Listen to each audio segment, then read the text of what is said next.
Selamat datang di YouTube channel saya, Darwin. Sesi ini saya akan membahas mengenai Think Smart, Work Smart, dan Act Smart. Awal mulanya kita mulai dari yang namanya berpikir terlebih dahulu. Dari pikir, kemudian kita bekerja. Sebenarnya work dengan act itu bisa kita samakan. Tetapi di sini saya pisahkan, yaitu work itu hanya fokus kepada apa yang keseharian kita dalam hal bekerja. Kemudian apa, bagaimana cara kita take action-nya. Makanya saya pisah. Kita mulai dari namanya think. Jadi dalam think, bagaimana cara kita berpikir? Apa harus kita jadikan sebagai dasar untuk berpikir? Sebenarnya sederhana. Kalau pernah membaca buku yang namanya Start with Why, oke, nah di sini buku ini adalah apapun ceritanya, kita harus mulai dari bertanya mengapa, mengapa, dan mengapa. Dengan bertanya sebanyak 5 kali, mengapa? Why? Sebenarnya kita udah bisa mendapatkan jawaban dari sebuah masalah. Contohnya, ketika terjadi kemacetan. Mengapa bisa terjadi kemacetan? Oke, kita jawablah. Karena di ujung sana ada masalah. Mengapa bisa ada masalah di ujung sana? Nah, kalau memang ada yang bisa cari tahu, turun dari mobil, kemudian menuju ke sana, ke jalan titik kemacetannya, oh ternyata ada kecelakaan. Mengapa bisa ada terjadi kecelakaan? Karena di jalanan itu ada batu besar atau banyaknya kerikil, sehingga pada saat mobil yang melaju dengan kecepatan kencang dan dia terbalik sehingga terjadilah kecelakaan. Udah, ini belum sampai 5 why udah terjawab. Dan biasanya nggak pernah lebih dari 5 why. Nah, oleh karena itulah mengapa kita butuh sekali untuk bertanya. Dari bertanya itulah think itu bermulai bekerja, think smart. Kemudian kalau dari saya, biasanya dalam secara praktek sebagai praktisi, saya menggunakan formula AMD BKS secara urutan. Yaitu apa, mengapa, di mana, bagaimana, kapan, siapa. Memang kalau berdasarkan buku, start with why. Akan tetapi kalau saya dalam membaca buku tidak selalu mengikuti. Karena memang ada perbedaan antara konsep dengan praktek yang sebenarnya. Bukan salah prakteknya, bukan salah konsepnya. Tetapi memang kondisi yang membuat kita terkadang harus improve. Kita jangan pernah kaku kalau memang membaca sebuah referensi, kemudian kita monoton, ikut aja apa yang tertulis di buku. Itu biasanya tidak memberikan sebuah hasil yang memuaskan. Nah, jadi dari saya makanya saya menggunakan kerangka AMD BKS. Apa sih masalahnya? Mengapa? Di mana? Bagaimana? Kapan? Dan siapa? Inilah urutan yang saya gunakan. Tapi bukan berarti apa saya cuma tanya satu kali. Bisa jadi apa beberapa kali, mengapa pun beberapa kali, di mana, bagaimana, kapan, dan siapa. Tapi dari sini, kalau memang saya merasa itu terlalu panjang, boleh nggak saya ciutkan? Boleh. Tetapi dalam proses ciut, apa, mengapa, dan bagaimana, ini tetap saya pertahankan. Apa itu adalah saya mau tahu dulu pintu masuknya. Mengapa? Mengapa itu adalah intinya. Sehingga dalam mengerjakan segala sesuatu nantinya, dalam take action nantinya, saya lebih memegang sebuah fondasi, lebih kuat. Nah, kalau mengenai bagaimana, itu udah hal yang lebih teknikal. Seperti itu. Inilah cara kita think smart. Nah, berikutnya adalah bisa juga menggunakan referensi yang namanya iceberg thinking. Iceberg thinking.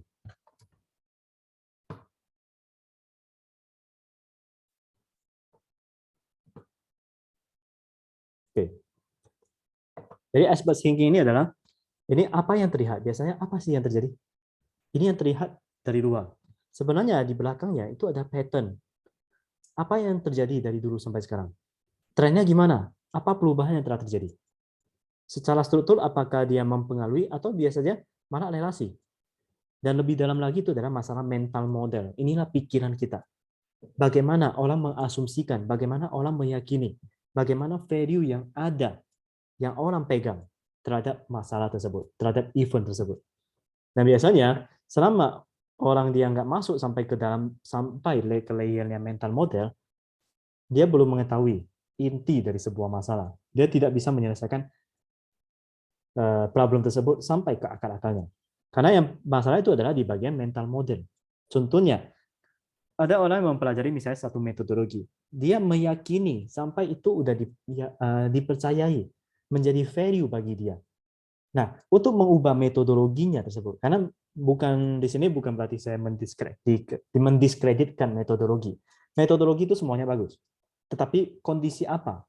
Metodologi ini saya cocok di kondisi ini. Metodologi yang lain di kondisi seperti demikian. Tetapi ketika orang terlalu monoton, terlalu udah mempercayai metodologi tersebut, sehingga dia nggak bisa fleksibel. Jadi kita harus untuk menyelesaikan masalah tersebut, untuk bisa men-switch dia, mengalihkan dia, kita harus olah, bukan olah tepatnya, tapi kita harus gali sampai kepada mental model. Bagaimana cara kita menggeser pemikiran dia? Inilah pemikiran salah iceberg system thinking. Jadi menyelesaikan masalah atau kita mulai berpikir, nggak usah terlalu mulu, aduh, ini kayaknya saya stres nih, saya harus mulai dari mana? Sederhana. Ya, karena waktu kita masuk di bangku SMP ataupun SMA, kan udah sering dikatakan sama guru bahasa Indonesia, 5W 1H. Jadi dari awal, dari dini, kita udah dibekali bagaimana think smart. Hanya saja setelah menyelesaikan bangku SD, SMP, SMA, masuk ke kuliah, mungkin kita udah melihat kompleksnya dunia. Kita udah melihat luasnya knowledge, luasnya pengetahuan. Sehingga kita lupa terhadap basic. Nah, basic inilah 5W 1H inilah yang menjadi dasar kita think smart. Ya, tinggal diperkaya dengan referensi seperti salah satu buku, Start with Why, dan Expert Thinking. Itulah think smart. Kemudian perihal work smart. Work smart ini berbeda dengan work hard. Kalau work hard dia bekerja keras, oke. Tetapi kalau dengan bekerja keras, ya saya bukan mengkaitkan kepada kesuksesan ya, tetapi effort kita, work-life balance kita itu yang dikorbankan. Jadi daripada kita work hard, lebih bagus kita work smart. Nah di sini, kalau dulu, mungkin 10 tahun lalu, ini kan tahun 2022, 10 tahun lalu masih ada yang single factor, dia mampu menyelesaikan segala masalah. Tapi sekarang ini adalah eranya kolaborasi. Era kolaborasi. Belum lagi nanti udah masuk ke eranya metaverse. Nah, jadi di sini dalam era kolaborasi kita jangan work hard sendiri, tetapi work smart. Bagaimana saya delegasi kerjaan, bagaimana saya berkolaborasi, bagaimana saya menggunakan ilmu komunikasi saya, ilmu leadership saya. Seperti itu. Nah, satu hal lagi, sebelum work smart, oke, nanti itu di smart. Balik lagi, di dalam work smart tersebut, berarti fokusnya adalah di leadership-nya, kemudian ada manajemen, ada communication. Jangan kita turun tangan sendiri. Salah satu contoh, misalnya kalau saya menggunakan tools Microsoft Excel, terkadang saya melihat ada orang menggunakan Excel, kemudian terdapat sekumpulan data, di data itu udah ada polanya, tetapi dia masih manual. Padahal kita bisa menggunakan formula. Terus gimana? Saya belum memahami formula. Ya nggak apa-apa. Ingat satu hal, apapun ceritanya, seseorang tidak bisa menjadi expert sebelum dia memulai. So, need to start. Apapun ceritanya, harus mulai terlebih dahulu. Kalau memang saya nggak tahu nih, aduh, saya ada data di dalam Excel, tetapi mengolahnya gimana? Belum lagi, misalnya datanya ada 2000-an. Dari 2000-an, kalau saya ketik one by one, nggak akan pernah siap. Itu bukan work smart, tetapi work hard. Saya udah tahu, kayaknya saya harus pakai formula. Tetapi formulanya gimana? Apa keywordnya? Nah, keywordnya ini ya sederhana kalau memang kita berpikir, saya mau pecah kalimatnya nih. Tetapi keywordnya apa ya? Ya testing aja, extract text in Excel contohnya. Ini udah work smart. Nah, saya cek. Ada kata substring. Substring ini apa ya? Ya udah, saya coba cross check, baca. Ini kan biasanya ada contoh nih. Oke, saya lihat. Oh, ya. Kemudian saya praktekkan. Kalau memang ini belum menjawab, cari lagi. Biasanya dalam proses pencarian, itu nanti kita bisa dapatkan keyword-keyword lah baru. Misalnya, extract part of text string. String. Berarti bisa jadi teks ini bukan teks, tetapi saya bisa pakai string. Part of string in Excel. Nah, kita telusuri lagi. Jadi nggak harus kita belajar seperti pelajar lagi, harus mulai dari bab 1, bab 2, bab 3. Ingat, kita udah ada search engine. Kita punya knowledge dalam sebagai problem solving. Nah, di sanalah kita gunakan keyword kita. Kita gunakan insting kita untuk menyelesaikan suatu masalah. Itulah work smart. Kita masuk kepada yang namanya act smart. Nah, dalam bertindak act smart, ada yang disebut Eisenhower matrix. Saya tulis dulu Eisenhower matrix. Jadi di Eisenhower matrix ini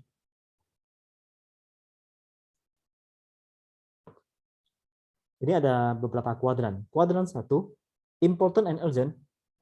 Kayaknya saya bukan pakai ini. Ya, kurang lebih sama ya. Important dan urgent, lakukan sekarang. Penting, tetapi nggak urgent. Putuskan dulu. Atau delegasi, Oke, kita boleh putuskan nanti. Kita boleh schedule.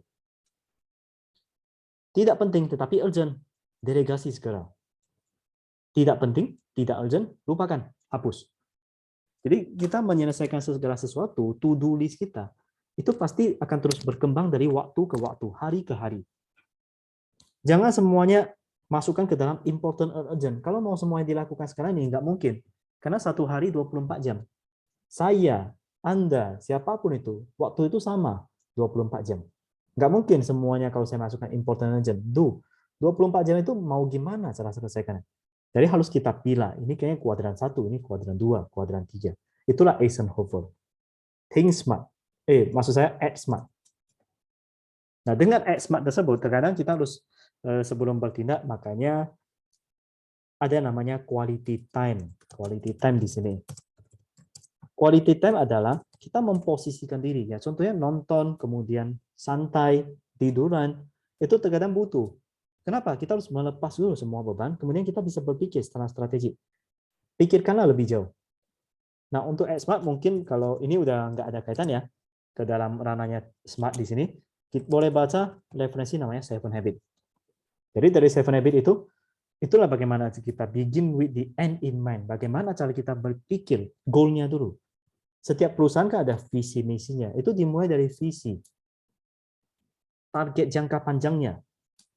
Nah, dari sana, ketika kita sebagai manusia, tentunya kita harus menyelesaikan masalah. Masalah itu nggak pernah berakhir ya.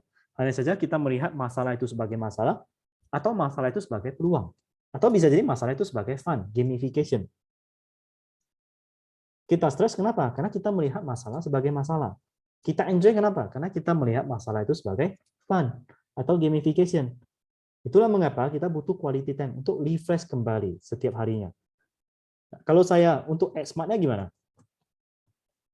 Dalam melakukan hal-hal yang bersifat profesional, tentunya saya kan ada pakai buku catatan, kemudian kadang ada pakai kertas, ada pakai Trello, ada pakai note di HP, papan tulis, itu kan banyak tools ya, terpencar-pencar.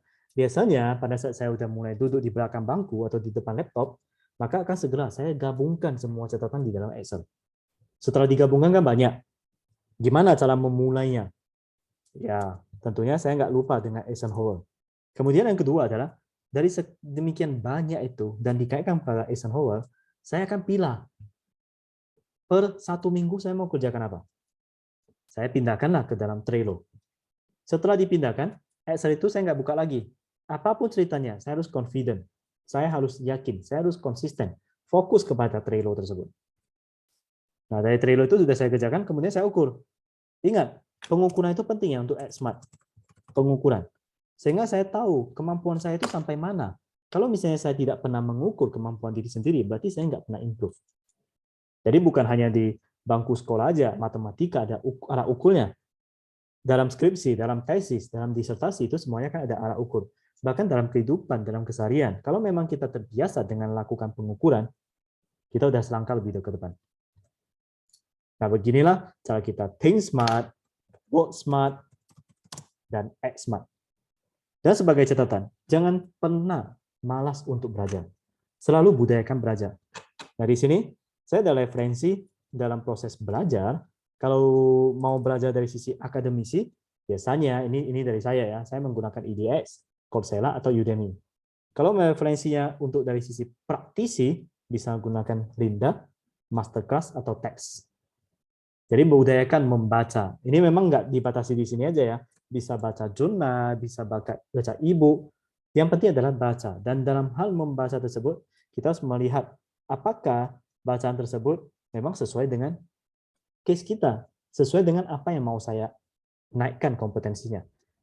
Jangan saya sebagai praktisi IT, tetapi yang saya baca itu malah sosial, malah ekonomi, itu kan nggak nyambung. Tapi memang penting sebenarnya. Oke, semua hal itu penting. Hanya kita gimana cara kita mengalokasikan waktu secara tepat. Oke, saya akan ambil satu studi kasus. Misalnya saya sebagai seorang pebisnis, masih istilahnya offline, saya pengen menjalankan e-commerce. Nah, dalam menjalankan e-commerce, waduh, gimana nih caranya? Saya bukan praktisi IT nih. Berarti saya harus merekrut orang. Merekrut orang butuh persiapan dana, kemudian butuh timing, kemudian bagaimana cara saya menghandle manusianya, project management. Nah, itu kan repot ya. Kemudian saya cari how to build e-commerce. Oke, atau maybe e-commerce website builder. Ada website builder nih, mungkin bisa saya update. Nah, mungkin kita bisa gunakan referensi. Create your store, dan lain sebagainya. Jadi kita harus budayakan membaca, jangan pernah malas. Cek dicek, nah ternyata untuk lakukan instalasi terkadang, butuh server. Saya nggak ngerti nih bagaimana masalah server. Oke, saya mulai pikirkan. Provider server Indonesia. Nah, ini kan banyak. Saya pelajarilah satu persatu. Lihat mana yang sesuai dengan kebutuhan saya. Nah, dari sini, terkadang kita membaca kadang jadi ragu ya. Saya harus mulai dari mana? Ini semuanya the best, ini semuanya the best. Memang tidak ada yang jelek dari segala produk. Yang benar adalah kebutuhan kita itu apa. Nah, kalau saya ketika mulai masuk ke dalam kondisi bingung, saya mulai berdiskusi. Diskusi, tanya ke teman, tanya ke praktisi. Nah, contoh dari praktisi menyarankan, kalau mau membangun satu e-commerce, mau cara murah, dan tidak ada dia butuh mulu-mulu ya, harus keren gitu, yang penting ada terlebih dahulu. Oke, kamu bisa gunakan misalnya Dewa Cloud. Nah, contoh. Oke, kamu bisa gunakan Dewa Cloud ini. Dewa Cloud ini adalah platform as a service. Platform as a service. Apa itu? Nah, oke, kita coba harus research. Jangan pernah percaya segala hal hanya dari ucapan orang. Tetapi kita harus kuasai juga. Sebenarnya apa? Bukan berarti nggak percaya, tetapi kita lihat kembali kesesuaian kebutuhan kita. Ada dibilang misalnya platform as a service. Nah, saya cari referensi. Oke, ternyata dengan demikian saya hanya fokus pada application and data. Jadi masalah infrastruktur saya nggak usah bingung lagi. Atau bisa jadi saya malah nggak butuh. Saya nggak mau pusing mengenai maintain database, maintain application. Saya maunya semuanya udah di-handle, anggaplah outsource. Berarti saya harus menggunakan software as a service. Jadi sesuaikan lagi kebutuhan. Contoh, kalau saya mau, bagi saya data itu penting nih. Dan application saya butuh nantinya memang saya butuh lakukan customization kelak. Tapi untuk sekarang ini, yang penting ada dulu, gunakan template yang udah ada. Berarti saya bisa cocok gunakan PAS. Ya udah, malulah mulai saya daftar, kemudian saya learning research. Nah, contoh, oke di marketplace ternyata udah ada e-commerce. Ini ada 6 nih. Mana yang lebih cocok? Ya, ini kan udah diciutkan nih fokus kita. Nah, tinggal dilihat. Contohnya OpenCart. Ya udah saya install, tinggal di testing. Memang mungkin tampilannya, ini standar nih, ya nggak masalah. Ingat, goal kita itu apa? Pastikan dulu goalnya. Baru dari goal tersebut, kita mulai langkah, step by step. Nah, begitulah ini adalah contoh cara kita think smart, act smart, think smart, work smart, dan act smart. Jangan pernah ragu untuk bertanya, jangan pernah berhenti untuk belajar, jangan pernah berhenti untuk berpikir, dan semuanya itu adalah berorientasi dengan smart. Semoga pemaparan saya bermanfaat untuk Anda. Ingat like dan subscribe YouTube channel saya. Terima kasih, Darwin.